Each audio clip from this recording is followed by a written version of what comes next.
बद्र साहब हमारे बीच से चले गए 28 मई 2026। बशीर बद्र साहित्य का वो सौगात है हमारे देश, इस दुनिया के लिए, हमारे देश ही नहीं इस दुनिया के लिए, जिसने उर्दू ज़बान को यानी हिंदुस्तानी ज़बान को हर वो जगह पहुंचाया जहाँ पे हिंदुस्तानी ज़बान समझी जाती है। बशीर बद्र एक ऐसी शख्सियत जो पद्मश्री से सम्मानित, उनकी शायरी में एक अपनापन की झलक, एक समाज का एहसास और अच्छे समाज की रचना की सलाह, ये सब आपको मिल जाएगा। क्योंकि हम एक ऐसी जगह से ताल्लुक़ रखते हैं जहाँ साहित्य की बहुत कदर होती है। जैसे जनाब इसराफिल साहब हमारे अच्छे दोस्त हैं जो दुबई में सम्मानित भी हैं,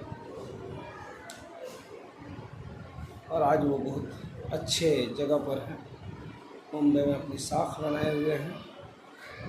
जिस वजह से बशीर बद्र साहब से हम लोगों की आत्मिक रिश्ता है। बशीर बद्र साहब कहते हैं, परखना मत, परखने में कोई अपना नहीं रहता। परखना मत, परखने में कोई अपना नहीं रहता। किसी भी आईने में देर तक चेहरा नहीं रहता। उनका कहना है, ज़िंदगी के हर पहलू पर कुछ न कुछ वो बोले हैं। ज़िंदगी में कोई ऐसी घटना ना हो जिस पर बशीर बद्र साहब ने नहीं लिखी, लेकिन अफसोस आज वो हमारे बीच नहीं है। लेकिन उनकी शायरी, उनका साहित्य हमेशा हमें मार्गदर्शन देता रहेगा।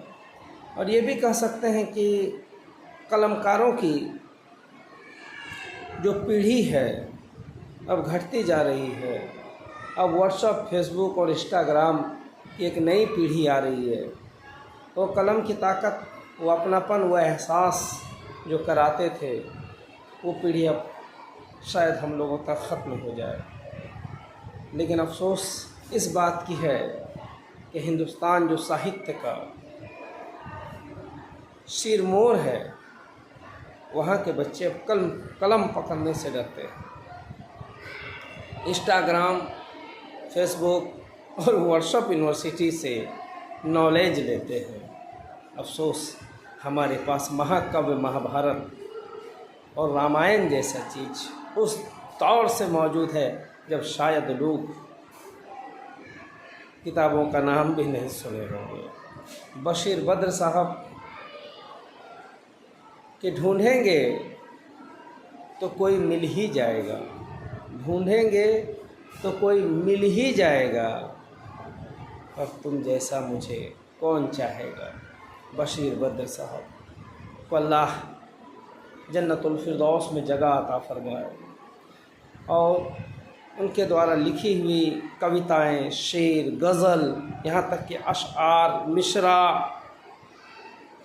तक से हमें फ़ायदा उठाने की तौफीक दे। वह इंसान जो बहुत ही काबिल, बहुत ही एहसास को अपने लफ्ज़ों में पिरा देने वाला इंसान अब हमारे बीच नहीं रहा वो शख्स जो ये कहे कि लोग टूट जाते हैं एक घर बनाने में, लोग टूट जाते हैं एक घर बनाने में, तुम्हें तरस नहीं आती बस्तियां जलाने में। बशीर बद्र साहब एक ऐसी शख्सियत जिसका जाना हम सब के लिए, ख़ास करके वह इंसान जो साहित्य के प्रेमी हैं, उनके लिए तो दुखद है और बहुत दुख की बात है। लेकिन फिर भी दिल से श्रद्धांजलि उसे ईश्वर, अगर कहीं स्वर्ग है, ऊँचे जगह पर उसे आसन दे, बस ईश्वर से ही प्रार्थना है। नम आँखों से भिगो दूँगा, नम आँखों से तुझे दूँगा विदाई ए बशीर।